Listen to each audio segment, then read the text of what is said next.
आज मैं आंगनवाड़ी महिलाओं से मिला। आंगनवाड़ी की महिलाएं देश को चलाती हैं, दिन भर मेहनत करती हैं, अलग अलग काम करती हैं। इसीलिए इनकी सुनवाई होनी चाहिए, इनकी इज्जत होनी चाहिए। सरकार को इनको इग्नोर नहीं करना चाहिए। सुप्रीम कोर्ट ने 2022 में आंगनवाड़ी वर्कर्स इनका संवैधानिक पद है, उस हिसाब से इनको ग्रेच्युटी लागू होनी चाहिए। और सर 3 साल हो गए हैं, ये सरकार उस बारे में कुछ भी निर्णय नहीं ले रही, सुप्रीम कोर्ट के आदेश को नहीं मान रही है सर। तो ये ग्रेच्युटी सुप्रीम कोर्ट ने जो दिया आदेश, वो इस सरकार से लड़ के हमें लेना है, और उसमें आपकी भागीदारी बहुत महत्वपूर्ण रखती है। दूसरा मुद्दा है कि गुजरात हाई कोर्ट ने बोला है कि आंगनवाड़ी वर्कर्स को परमानेंट करिए, और जब तक परमानेंट नहीं कर रहे हैं तब तक इनको 3 क्लास का वेतन दो।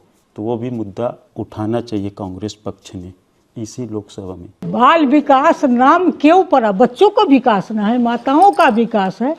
और देश से कुपोषण दूर हुआ कि नहीं हुआ, ये हमारे स्वर्गीय इंदिरा गांधी जी का है, जिस समय के हम लोग शुरू किए थे। आप कुछ कहना चाहते हैं? राशन हम पकाते हैं आंगनवाड़ी सेंटर में, उसका फ्यूल का खर्च जो मिलता था वो नहीं दे रहे। 2-2 साल से जेब से सारा पैसा खर्च हो रहा है। आंगनवाड़ी वर्कर से सुपरवाइजर प्रमोट होने थे 5 साल से, उसका बैन लगा के बेनिफिट कुछ नहीं देना चाह रही है सरकार, लेकिन काम सारा राज्य सरकार वर्कर से ले रही है फ्री में, और अपनी वाहवाही करने में लगे रहते। बेसिकली चाहते हो कि परमानेंट किया जाए जी, और बोनस ग्रेच्युटी दी जाए। ठीक है। न्यूट्रिशन के बारे में 2017 में 8 रुपए देता था सरकार, अभी 2025 8 रुपए किस चीज के लिए? पर लाभार्थी। अभी 2025 में महंगाई इतना बढ़ गई है, 8 रुपए ही देती है। उससे कुपोषण बढ़ता है, कुछ नहीं होता है, बढ़ता है, और कुपोषण बढ़ रहा है, दबा के रखते हैं। सर ये क्या चल रहा है? इसके बारे में, न्यूट्रिशन के बारे में, अच्छा न्यूट्रिशन अगर दे देंगे तो बच्चे कुपोषित नहीं होंगे। ये बहुत बड़ा देश का सवाल है।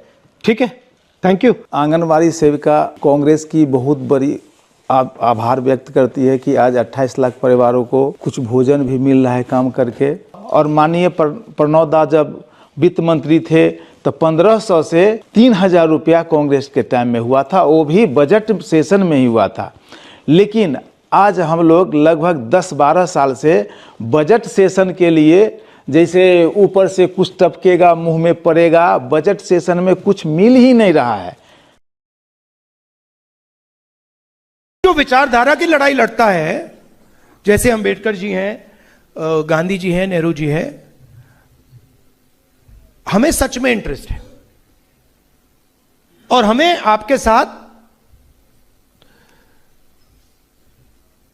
रिश्ता बनाना है, दोस्ती करनी है, कि आपको लगे कि अगर हम कुछ बोलें या अगर हमारे दिल में कुछ है, दर्द है, इरिटेशन है, ह्यूमिलिएशन है, जो भी है, हम उस आदमी को जाके बोल सकते हैं। वो उस बात को सुनता है, समझता है और उसके बारे में कुछ करने की कोशिश करता है। बस ये चाहिए। तो ये एक पहली मीटिंग है, ये प्रोसेस है। आपको देखना है कि राहुल गांधी सचमुच में, मेरे भाषण को एक्सेप्ट नहीं करो आप मेरे भाषण को डाउट करो और फिर आपको मुझे देखते जाओ 1 महीना, 2 महीना, 3 महीना, 6 महीना, 8 महीना, 10 महीना, और फिर आप देखो कि यह आदमी सचमुच में हमारे इंटरेस्ट में काम कर रहा है या ऐसी आलतू फालतू बातें कर रहा है। बट मैं आपको बता रहा हूं, आपको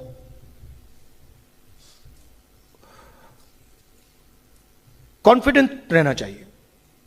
ये कुछ नहीं कर सकते हमारा, ये बीजेपी वाले हैं, इनकी बस की नहीं है, ये देश को नहीं चला सकते, ये फ्रॉड है, पूरे फ्रॉड है, टोटल फ्रॉड है, ये मैं बता रहा हूं आपको।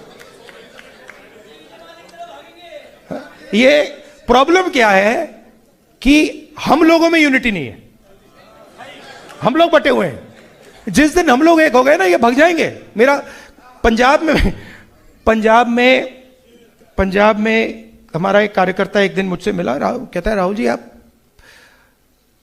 जिस दिन ये कांग्रेस पार्टी की जो ओरिजिनल बेस है, जिस दिन ये एक हो गई ना, ये सब आरएसएस वाले भागेंगे यहां से, भागेंगे, ये रुकेंगे भी नहीं, भाग जाएंगे ये। तो थोड़ा सा यूनिटी पे काम करना है, दूसरे की भी सोचनी है। जैसे आपने बिल्कुल सही बोला, मैंने कहा दलितों का नाम लिया और मैंने गलती की, मैंने अति पिछड़ों का नाम नहीं लिया, लेना था। तो सबको लेकर आगे चलना है। दलितों की इश्यूज थोड़ी अलग हैं, अति पिछड़ों की थोड़ी अलग है, माइनॉरिटीज की थोड़ी अलग है, बट सुनकर सबको एक साथ लेकर आगे चलना है। और एक मुझे लगता है शायद थोड़े साल लगेंगे, बट जो एक प्रकार से मोहन भगवत जी ने कहा कि जब कॉन्स्टिट्यूशन बना था तो हिंदुस्तान को आजादी नहीं मिली थी, तो उनका कहना था कि सच्ची आजादी मोदी जी के अंडर मिली, राम मंदिर, जिसमें ना किसी दलित को इनॉग्रेशन में, ना किसी दलित को बुलाया, ना किसी आदिवासी को बुलाया, ना किसी गरीब को बुलाया, अदानी जी अंबानी जी को नचा दिया। तो उन्होंने दूसरी आजादी की बात की, मगर एक्चुअली वो नहीं समझे कि वो दूसरी आजादी उनकी वाली नहीं है, वो हमारी वाली, वो आने वाली है। और उसमें मैं आपको आखिरी बात बताता हूं, उसमें हमें सिर्फ रिप्रेजेंटेशन के लिए नहीं लड़ना है।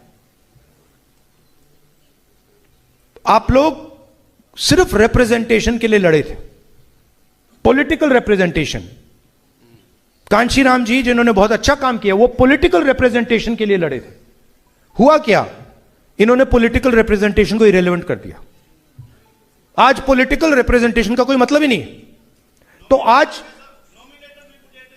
नहीं, वो लोकसभा में एमपीज मुझे कहते हैं बीजेपी के, भैया हमारी तो यहां पे मूर्ति बना रखी है।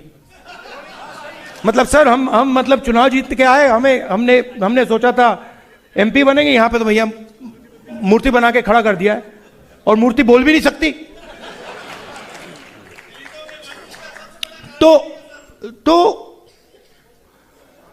जो संस्थाएं, जो इंस्टीट्यूशंस हैं, चाहे शिक्षा के इंस्टीट्यूशंस हैं, कॉर्पोरेट इंडिया है, जुडिशरी है, इसमें शेयर ऑफ पावर चाहिए, शेयर ऑफ पावर। और शेयर ऑफ पावर और रिप्रेजेंटेशन में बहुत फर्क है। शेयर ऑफ पावर मतलब, जैसे मैंने आपसे कहा 90 लोग बजट को बांटते हैं, आपने वहां पे 3 ओबीसी दे रखे हैं, 3 ओबीसी अफसर दे रखे हैं, उनको पीछे बैठा रखा है, 50% उनकी आबादी है, बट शेयर ऑफ पावर 5%। दलित 15% है हिंदुस्तान में, 16 कह लो, शेयर ऑफ पावर 1%। मैं सिर्फ बजट की बात कर रहा हूं। तो अगला सवाल शेयर ऑफ पावर और शेयर ऑफ वेल्थ का है।